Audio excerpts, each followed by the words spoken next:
सत्यराम।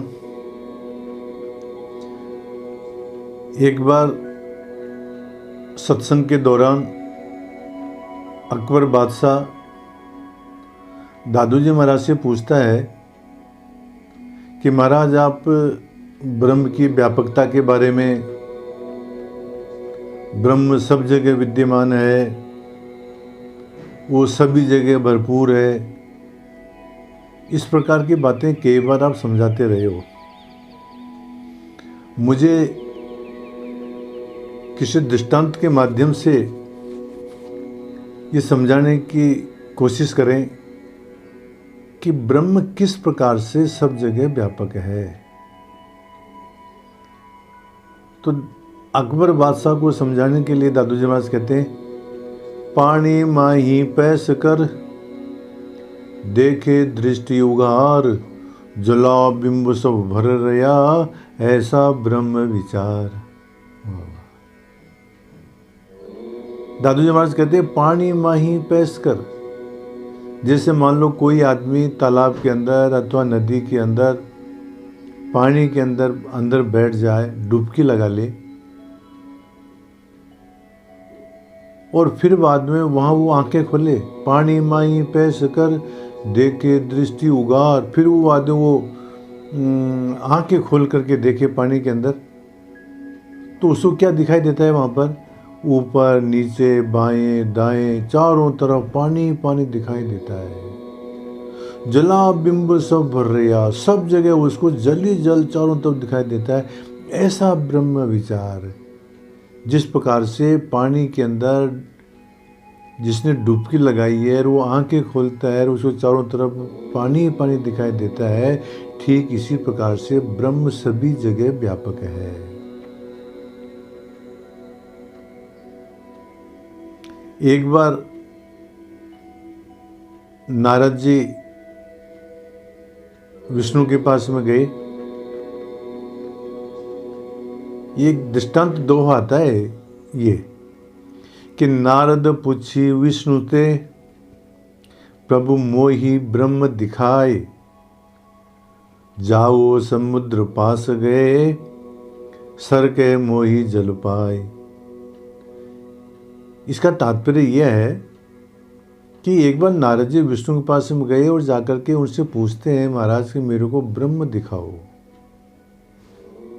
ब्रह्म कैसा है ये बताओ। तो विष्णु भगवान कहते हैं कि जाओ समुद्र पास, तुम समुद्र के पास में जाओ, वो तुम्हारे को ब्रह्म के बारे में समझाएगा। और नारद जी गए वहां पर और जाकर के और समुद्र से प्रश्न किया कि मेरे को ब्रह्म बताओ, ब्रह्म कैसा है। तो समुद्र कहता है कि पहले मेरे को जल पिलाओ, तो मैं आपको ब्रह्म बताऊं। तो नारद जी ने कहा कि तुम्हारे को जल क्या पिलावे, तुम तो जल स्वरूप ही हो, तुम खुद ही जल हो।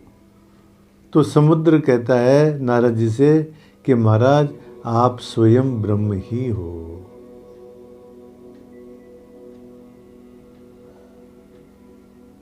और एक संस्कृत के अंदर एक दो श्लोक आते हैं इस ब्रह्म को समझाने के लिए। समुद्रे वै यथा तोयम, क्षीरे क्षीरम जले जलम, भिन्ने कुंभे यथाकाशम तथात्मा परमात्मनि।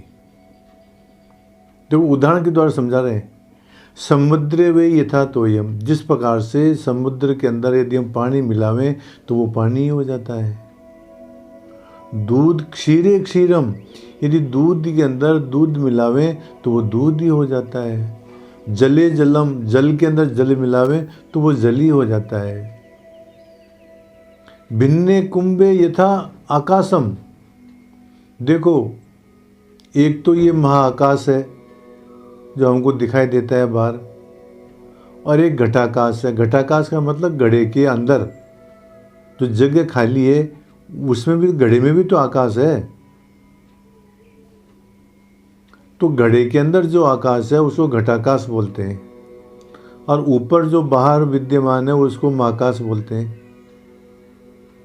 यदि मान लो घड़ा फूट जाता है तो वो जो घड़े का जो आकाश है वो महाकाश के अंदर मिल जाता है। वही बात बताते हैं, भिन्ने कुंभे यथाकाशम, जिस प्रकार से कुंभ के टूट जाने के ऊपर वो आकाश आकाश में मिल जाता है, तथात्मा परमात्मनि, उसी प्रकार से आत्मा परमात्मा के अंदर मिल जाती है।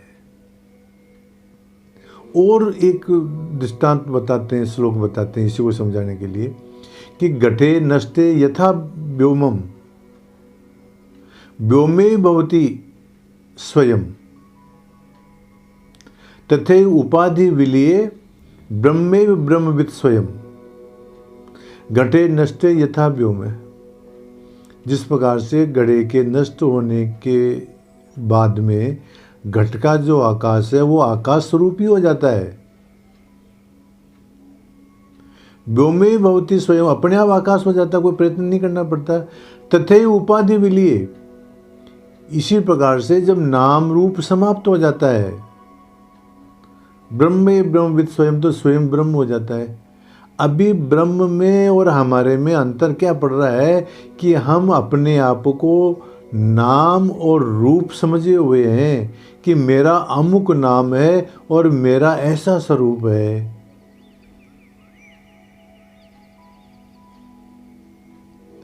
और ये नाम रूपात्मकम जगत, और ये जगत क्या है? नाम रूपी जगत होता है।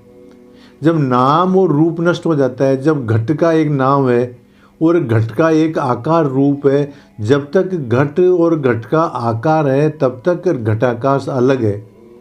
और जब घट जो रूप है उसका और वो जो नाम, वो जब घड़ा टूट जाता है तो उसको घड़ा कोई नहीं कहते। जब उसका नाम और रूप जब नष्ट हो जाता है तो आकाश आकाश में मिल जाता है। इसी प्रकार से नाम और रूप जब नष्ट हो जाता है तो ब्रह्म जो है, ब्रह्मे ब्रह्मविद स्वयं, तो स्वयं ही ब्रह्म है महाराज। तो दादू जी महाराज अकबर के कहने के ऊपर दृष्टांत के माध्यम से ब्रह्म सर्वव्यापक कैसा है, कैसे है, इस उदाहरण को साखी के माध्यम से बताते हैं।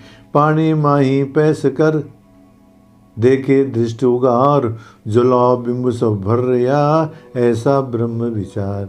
इस प्रकार का ब्रह्म है महाराज, वो सभी जगह व्यापक है। सत्यराम।